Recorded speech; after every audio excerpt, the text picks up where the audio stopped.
आज की इस क्लास में अपन देखने वाले हैं ट्रायल बैलेंस और उससे जो एंट्रियां होती है उनको कैसे अपन ट्रांसफर करते हैं ट्रायल बैलेंस में, तो वो चीज देखेंगे अपन।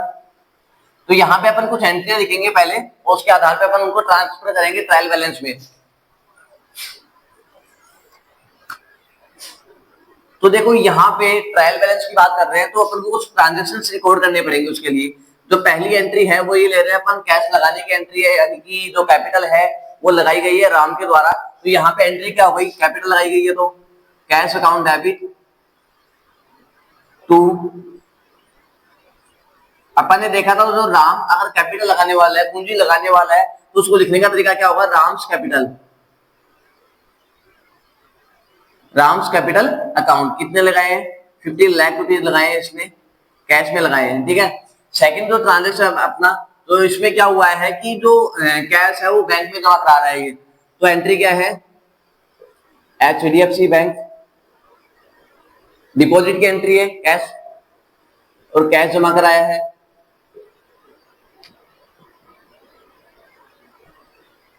ठीक है। तो कितना जमा कराया है इसने, मान लेते हैं 5 लाख रुपए जमा कराया है इसने बैंक में।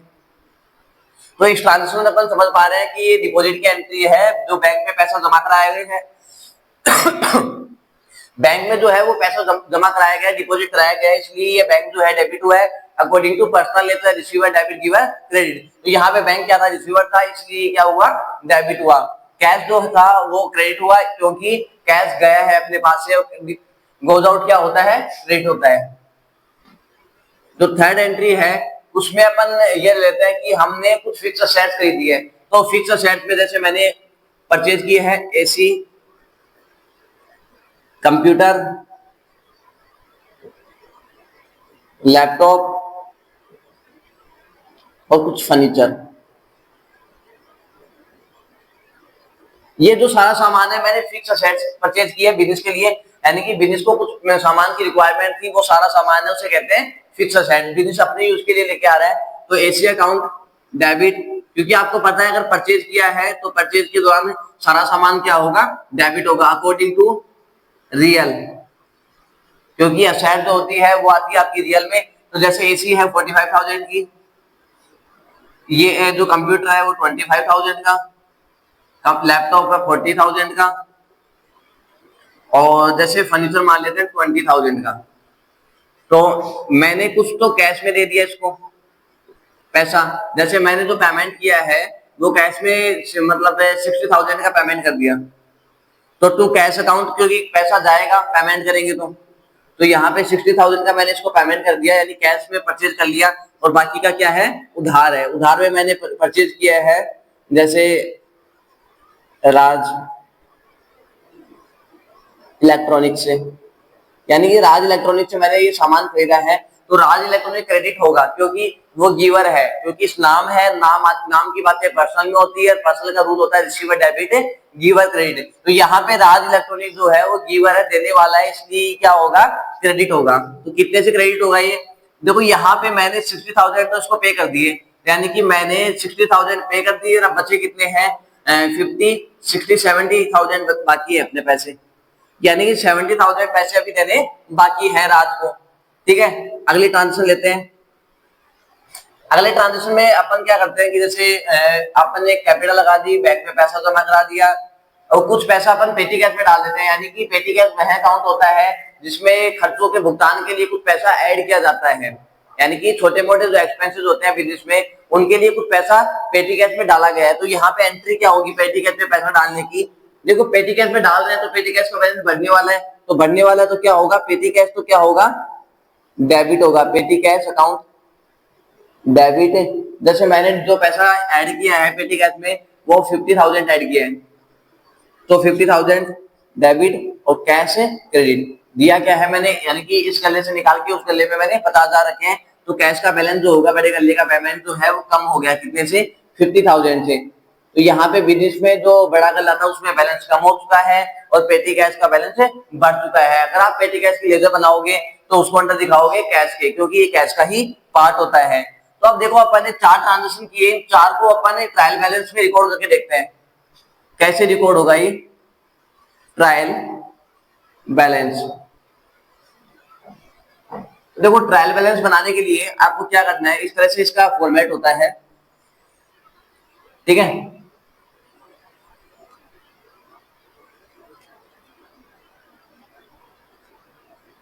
ये होता है पार्टिकुलर,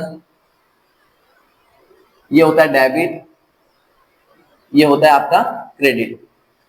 तो देखो यहाँ पे पार्टिकुलर डेबिट क्रेडिट होता है, तो यहाँ पे क्या लिखना है, जैसे मैं पहले बात कर रहा हूँ किसी भी एक अकाउंट को उठा लो, जैसे मैं राम्स कैपिटल को उठा रहा हूँ, तो राम्स कैपिटल है वो कहाँ आएगा, देखो ट्रायल बैलेंस मैच करना जरूरी है, यानी कि आपका जो टोटल बैलेंस होगा वो बराबर होना चाहिए।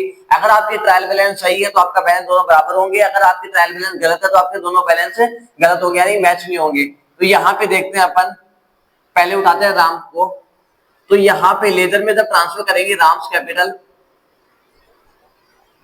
तो राम कैपिटल का डेबिट होगा या यहाँ पे क्रेडिट होगा वो देखना है। देखो राम जो थे, राम का यहाँ पे क्या था, क्रेडिट में था ना ये, तो यहाँ पे भी क्या आएगा, क्रेडिट में आएगा 15 लाख रुपीज, तो 15 लाख तो यहाँ आ गए। अब बात करते हैं कैश की।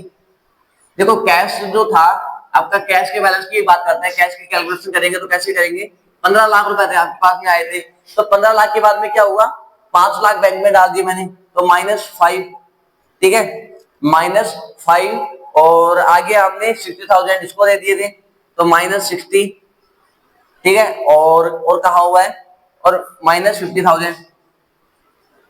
तो यहाँ पे ये पेमेंट हो गया अपने 5 लाख, तो ये गए 6,10,000, यानी कि 15 लाख में 6,10,000 कम करोगे तो आएंगे कितने, 9,90,000। तो अभी 9,90,000 है, वो बैलेंस कौन साइड में आएगा, डेबिट या क्रेडिट, अभी बचा हुआ है, यानी कि प्लस है ये माइनस है, ऐसे मान लीजिए। तो यहाँ पे प्लस, यानी कि आपके पास में पैसा पड़ा है, कितना पड़ा है, 9,90,000 रुपए पड़े हैं।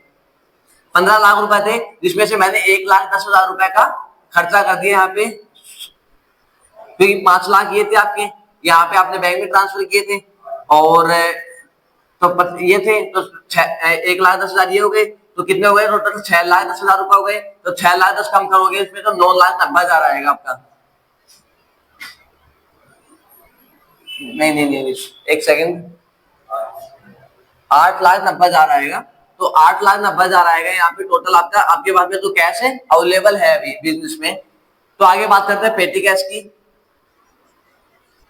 तो पेटी कैश में कितना पैसा है, तो देखो पेटी कैश में तो बैलेंस अभी 50,000 है, तो यहाँ पे 50,000 इसमें आ जाएगा, ठीक है।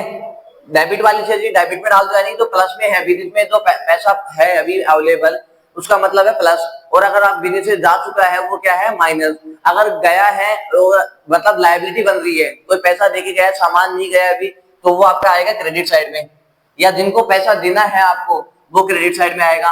अब देखो बात करते हैं राज इलेक्ट्रॉनिक, अब राज इलेक्ट्रॉनिक क्रेडिट में है, इसको पैसा देना बाकी है, तो ये कहाँ पे आएगा, क्रेडिट साइड में आएगा, राज इलेक्ट्रॉनिक्स।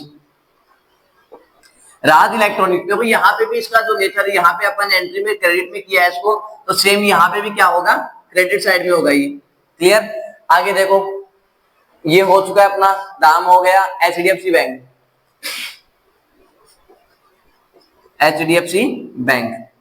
तो एचडीएफसी बैंक का बैलेंस कितना आएगा और कौन सी साइड में आएगा, देखो एचडीएफसी बैंक 5 लाख रुपए थे अपने पास में, और यहाँ पे बैंक से कोई पेमेंट किया नहीं हमने। अगर यहाँ पे बैंक का बैलेंस होता क्रेडिट साइड में, तो क्या होता, वो उसमें से लेस होके टोटल बैलेंस जितना बचता वो यहाँ पे आता, तो अपना पूरा का पूरा पैसा है अपने पास में, 5 लाख रुपए पड़े हैं अपने पास में एचडीएफसी बैंक में। अब बात करते हैं फिक्स असेट्स की। तो फिक्स असेट जो है अपने पास में एसी, कंप्यूटर, लैपटॉप, ये तो इनका जो टोटल है, तो जो फिक्स असेट्स के नाम से ही आएगा। अगर आप सामान दिखा सकते हो सामान के नाम से दिखा सकते हो, या टोटल जो फिक्स असेट्स है उसका टोटल लगाइए दिखा दो। तो टोटल जो बैलेंस बना आपका वो ये बना, मैं जो हो गया टोटल बैलेंस 1,30,000 हो गया। कितना हो गया, 1,30,000, यानी कि 1,30,000 की आपके पास में क्या पड़ी है, फिक्स असेट्स पड़ी है, क्लियर है। तो देखो ये भी हो गया अपना, ये हो चुका है, ये हो चुका है, ये हो चुका है, फिक्स असेट्स अपन ने कवर कर ली, कैश हो गया, ये हो गया, पेटी कैश अपन ने दिखा दिया, इसका मतलब सारा हो चुका है अपना। अब यहाँ पे बात ये आती है 15,17,000 इसका टोटल हो रहा है, तो इधर का भी 15,17,000 होना चाहिए। अगर ये आ रहा है तो अपना सही है, अदरवाइज अपना जो अपन ने रिकॉर्ड किया वो गलत है। तो ट्रायल बैलेंस को मैच कराने के लिए आपका दोनों का बैलेंस, दोनों साइड का बैलेंस जो होना चाहिए वो बराबर होना चाहिए। कंडीशन ये होती है डेबिट बराबर क्रेडिट, तो ये फुलफिल होनी चाहिए। तो देखते हैं 15,17,000 आता है क्या, 8,90,000, तो ये हो गया प्लस 50,000 प्लस 5 लाख, 5 लाख के बाद 1,30,000। तो देखो यहाँ पे जो बैलेंस आ रहा है वो आ रहा है 15,17,000, यानी कि अपनी जो ट्रायल बैलेंस जो अपन ने प्रिपेयर की है वो बिल्कुल एक्यूरेट है। अगर कोई गलती होती है तो यहाँ पे ट्रायल बैलेंस मैच नहीं होगी। तो ट्रायल बैलेंस बनाने का तरीका ये होता है, अपन ने जो एंट्री रिकॉर्ड की है वो सेकंड जो ट्रांजेक्शन होता है, पहली प्रोसेस क्या होती है कि एंट्री रिकॉर्ड करना। सबसे पहली जो प्रोसेस होती है वो एंट्री को रिकॉर्ड करना, एंट्री रिकॉर्ड करने के बाद ट्रायल बैलेंस में डालना उसको। अगर ट्रायल बैलेंस मैच होनी चाहिए, सबसे ट्रायल बैलेंस का मतलब होता है अरिथमेटिकल एक्यूरेसी को चेक करना, यानी कि अरिथमेटिकल एक्यूरेसी का मतलब है जो आपका फिगर अमाउंट है, यानी जो आपने एंट्रीज में रिकॉर्ड किए हैं, जो फिगर अमाउंट डाला है, तो वो बैलेंस यहाँ पे डेबिट के बराबर अगर क्रेडिट हो रहा है, यानी दोनों का बैलेंस जो सेम आ रहा है, तो ही वो जो आपने एंट्रियां की है वो सही है। अगर आपकी एंट्रियां गलत आती हैं तो वो कैसे पता लगेगा, वो यहाँ से पता लगेगा आपको। अगर कोई भी एंट्री गलत होती है तो उसका आपको यहाँ पता लग जाएगा। ट्रायल बैलेंस मिसमैच होने का मतलब है आपकी एंट्री जो है वो गलत है, ठीक है। तो इसको पहला इनिशियल चेक पॉइंट होता है, ये पहला इनिशियल चेक पॉइंट होता है जो आपको बताता है, आपकी एंट्रीज को चेक करने का मौका देता है कि आपकी एंट्रियां जो की है आपने वो सही है या गलत है। तो अगर आपकी एंट्रियां गलत होंगी तो आपकी ट्रायल बैलेंस मैच नहीं होगी। तो ट्रायल बैलेंस मैच नहीं हो रही, इसका मतलब आपने जो एंट्रियां की है वो गलत है। तो सबसे पहले आप एंट्री को चेक कर लो, अगर एंट्रियां सही कर दोगे तो फिर ट्रायल बैलेंस वापस सही हो जाएगी। कई बार क्या होता है अपनी ट्रायल बैलेंस मैच नहीं होती, उसका रीजन क्या होता है, एंट्रियां। तो एंट्रियां गलत होंगी तो ट्रायल बैलेंस मैच नहीं होगी। अगर ट्रायल बैलेंस मैच हो रही है इसका मतलब आपने अभी तक जो काम किया है वो बिल्कुल एक्यूरेट है, सही है। तो पहला क्या होता है, एंट्री रिकॉर्ड करना। सबसे पहले एंट्री रिकॉर्ड होती है वो कहा जाती है ट्रायल बैलेंस में, यानी कि उसको अपन ट्रायल बैलेंस में ट्रांसफर करते हैं। और जैसे ही वो ट्रायल बैलेंस में ट्रांसफर होती है उसके बाद में कहा जाती है ट्रेडिंग एंड पीएनएल तैयार होता है अपना। ट्रेडिंग एंड पीएनएल का मतलब होता है trading profit and loss account. इसके बाद जो ट्रांसफर होगा वो होगा प्रॉफिट एंड लॉस में, जिसे हम पीएनएल के नाम से जानते हैं, ठीक है। इसके बाद जो जाएगा ये बैलेंस शीट में जाएगा। तो देखो पहला जो इनिशियल चेक पॉइंट आया अपना ये, इसने अपन को बताया कि आपने जो एंट्री की है, ये जो चेक पॉइंट आया इसने अपन को बताया कि आपने जो एंट्री की है वो बिल्कुल सही है, ठीक है। तो यहां से अपन को पता लगा जो आपने जब अभी तक जितना काम किया है वो पूरा सही था। इसके बाद आया कि आप इसको ट्रांसफर करोगे, जब ये एंट्रियां सही हो गई तो जो सही हो गई अभी इन अकाउंट्स को सबको आप लेके जाओगे ट्रेडिंग एंड पीएनएल में। ट्रेडिंग एंड पीएनएल से अगर आपका मैच हो जाता है, सही रहता है, तो इन दोनों को आप ट्रांसफर करोगे इसमें। पहला चेक पॉइंट ये आएगा, अगला चेक पॉइंट बैलेंस शीट आएगी। अगर आपका बैलेंस शीट का बैलेंस जो है वो बराबर है तो आपकी जो अभी तक आपने जितना भी काम किया है वो पूरा एक्यूरेट है। लेकिन गलतियां, एंट्रीज की गलतियां यहाँ पे पकड़ में आएगी, और आपने अगर प्रॉफिट एंड लॉस में या ट्रेडिंग एंड पीएनएल में दोनों में गलतियां की है तो वो यहाँ पे पकड़ में आएगी। यानी कि अगर आपकी बैलेंस शीट मिसमैच होती है, अगर आपने ट्रायल बैलेंस को चेक कर लिया है वो बिल्कुल एक्यूरेट थी, मैच हो चुकी थी, तो अगर आप फिर पीएनएल ट्रेडिंग एंड पीएनएल तैयार करोगे, प्रॉफिट एंड लॉस तैयार करोगे, बैलेंस शीट। अब बैलेंस शीट अगर मिसमैच हो रही है, बैलेंस शीट का मतलब हो गया बैलेंस शीट का जो बैलेंस है वो दोनों का बराबर होना चाहिए। एसेट्स और लायबिलिटी दोनों साइड का बैलेंस बराबर होना चाहिए। तो अगर ये बराबर नहीं आ रहा है तो आप इन पे मत आओ, ये बिल्कुल सही है, इन पे आने की जरूरत नहीं है आपको। फिर आपको क्या चेक करना है, आपको ट्रेडिंग एंड पीएनएल और बैलेंस शीट को चेक करने की रिक्वायरमेंट है। तो आपको यहाँ पे इन पे आने की कोई जरूरत नहीं है। अगर आपका बैलेंस यहाँ तक आपने प्रोसेस कंप्लीट कर ली थी, इसके बाद में आपने ये तैयार किया है, तो अब यहाँ पे बैलेंस शीट बराबर नहीं आ रही है तो आप इन दोनों को चेक करो। इन दोनों को जब चेक करोगे तो अगर कोई गलतियां होती है उनको सुधार लोगे तो बैलेंस शीट आपकी बराबर आ जाएगी। तो तरीका ये होता है कि आप पहले एंट्री करो, फिर ट्रायल बैलेंस को चेक करो, अगर वो सही हो चुका है फिर आगे बढ़ो, ठीक है। तो यहाँ पे दो चेक पॉइंट आते हैं, एक तो ट्रायल बैलेंस का, एक बैलेंस शीट का। बैलेंस शीट मिसमैच है तो इन दोनों को ही चेक करो, ज्यादा पीछे मत जाओ, ठीक है। अगर आपकी ट्रायल बैलेंस गलत है तो एंट्री को चेक करो तो ट्रायल बैलेंस मैच हो जाएगी। तो ये थी अपने ट्रायल बैलेंस सीख लिया है, एंट्री करके उनको ट्रांसफर करना सीखा। कैसे अपन उनको ट्रांसफर करते हैं ट्रायल बैलेंस में, अगली क्लास में अपन कवर करेंगे। ट्रेडिंग एंड पीएनएल और प्रॉफिट एंड लॉस अकाउंट में कैसे ट्रांसफर करते हैं, उसके अपन बैलेंस शीट तैयार करना सीखेंगे। अभी अपन छोटे कुछ 4 एंट्रियां ली है, उसके बाद अपन ज्यादा एंट्रियां लेके देखेंगे उनको ट्रांसफर कैसे करते हैं ट्रायल बैलेंस में, ट्रायल बैलेंस से ट्रेडिंग एंड पीएनएल कैसे तैयार होता है, और उसके बाद प्रॉफिट एंड लॉस कैसे तैयार होता है, बैलेंस शीट कैसे तैयार होती है। Okay, thank you very much.